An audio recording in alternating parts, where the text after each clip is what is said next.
তারেক রহমান একটা বেলুন, একটা সুই দিয়ে রেডি থাকবেন, এটাতে একটু টোকা দিবেন, এটা ফুস হয়ে যাবে। তারেক রহমান একটা কাগজে বাঘ, এটা আসল বাঘ না। যে এই তারেক রহমানের চাপে সরকার হলো ব্যালেন্স হারাইয়া ফেলে, কখনো আমাদের উপর অস্ত্র চালায়, কখনো সরকার নিজের উপর অস্ত্র চালায়। প্রিয় উপস্থিতি, আমরা যেমন হাদি ভাইয়ের বিচার চাচ্ছি, সাথে সাথে গতকালকে যে হামলা হয়েছে, ন্যাক্কারজনক হামলার তদন্ত এবং বিচার চাচ্ছি। যারা এই হামলা ঘটিয়েছে তাদেরকে দ্রুত বিচারের মাধ্যমে আনার আমরা আহ্বান জানাচ্ছি। সাথে সাথে সরকার একটা ভয় পাচ্ছে তারেক রহমানকে, যে এই তারেক রহমানের চাপে সরকার হলো ব্যালেন্স হারাইয়া ফেলে, কখনো আমাদের উপর অস্ত্র চালায়, কখনো সরকার নিজের উপরে অস্ত্র চালায়। আমি সরকারকে আহ্বান করব, ভয় পাবেন না। তারেক রহমান একটা কাগজে বাঘ, এটা আসল বাঘ না। রয়্যাল বেঙ্গল টাইগার যদি বলেন, তাহলে ইনকিলাব মঞ্চের ভাইরা তাদের সাথে থাকবেন। যদি আর হামলা করতে আসেন, এই রয়্যাল বেঙ্গল টাইগারদের উপরে যদি হামলা হয়, বাংলাদেশের মানুষ কিন্তু বসে থাকবে না ইনশাআল্লাহ। এই যে সরকার মনে করে যে না কোনো পারমাণবিক বোম, আর তারেক রহমান একটা বেলুন, একটা সুই দিয়ে রেডি থাকবেন, এটাতে একটু টোকা দিবেন, এটা ফুস হয়ে যাবে। আমরা সরকারকে আহ্বান জানাবো। ইউনূস স্যার, আপনি ভয় পাইতে পাইতে লন্ডন চলে গিয়েছিলেন, ওইখানে একটা চুক্তি করলেন বিএনপি এবং সরকারি প্যাডে, যে বাংলাদেশে ইলেকশন হবে।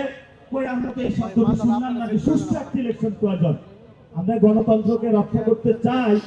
এখন আপনি বললেন যে একটা রোগীকে চিকিৎসা করা হবে, সেই সুষ্ঠু চিকিৎসা আছে কিনা, অ্যাফোর্ডেবিলিটি আছে কিনা, সেটা তো আমাদেরকে লক্ষ্য রাখতে হবে। তো যেই নির্বাচনের জন্য তারেক রহমানকে নিয়ে আসার জন্য এত আয়োজন, বিএনপিকে নিয়ে আসার জন্য এত আয়োজন, সেটা তো আসলে কোনো গণতান্ত্রিক কোনো ইলেকশন হলো না। এটা ইলেকশনের নামে তারেক রহমানকে নিয়ে আসার জন্য নির্বাচন কমিশন কর্তৃক একটি সিলেকশনের মধ্যে এই সরকার যাচ্ছে।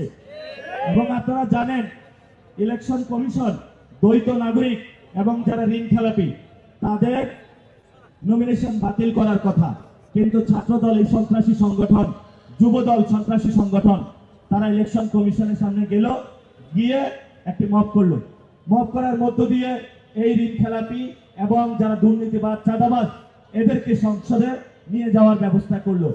ওসমান হাদি ভাই একটি কথা বলেছিলেন যে উনি বেঁচে থাকতেন, যদি এই চাঁদাবাজ, সন্ত্রাস, দুর্নীতিবাদ তাদেরকে সংসদে দেখলে উনি তাদের ঘুম হারাম করে দিতেন। কিন্তু ওসমান হাদি ভাইয়ের অনেক সহযোদ্ধা পৃথিবীতে এখনো বেঁচে আছে, যারা চাঁদাবাজ, সন্ত্রাস, দুর্নীতিবাদ। আপনারা মনে করবেন যে এক ওসমান হাদি চলে গিয়েছে, আপনারা খুব আরামে থাকবেন, লাভ নাই। হাজার হাজার লাখ লাখ বাংলাদেশে ওসমান হাদি তৈরি হয়েছে। ঘুম না, আপনারা যদি জেগে থাকেন, আপনাদের জাগনাও তারা হারাম করে দিবে ইনশাআল্লাহ। যদি তোমরা মৃত্যুবরণ করো চাঁদাবাজি করে, সন্ত্রাসী করো, কবরের উপরে কেউ আমরা লিখে দিব এই হলো চাঁদাবাজ, এই হলো সন্ত্রাস, এই হলো দুর্নীতিবাজ, যেভাবে মীর জাফরের উপর কবরের উপরে লিখে দেওয়া হয়েছে। শেষ কথা, নির্বাচন কমিশন তারা ইলেকশনে গোল দেওয়ার চেষ্টা করতেছে, সিলেকশনের নামে তারেক রহমানকে আনার চেষ্টা করতেছে। এবং গতকালকে ন্যাক্কারজনক ভাবে মিডিয়া ভাইদের উপরে হামলা হলো। আগে দেখতাম মিডিয়া ভাইরা প্রেস ক্লাবের সামনে দাঁড়িয়ে যেত, এখন কেউ দাঁড়ায় না, কারণ জানের ভয়, রিজিকের ভয়।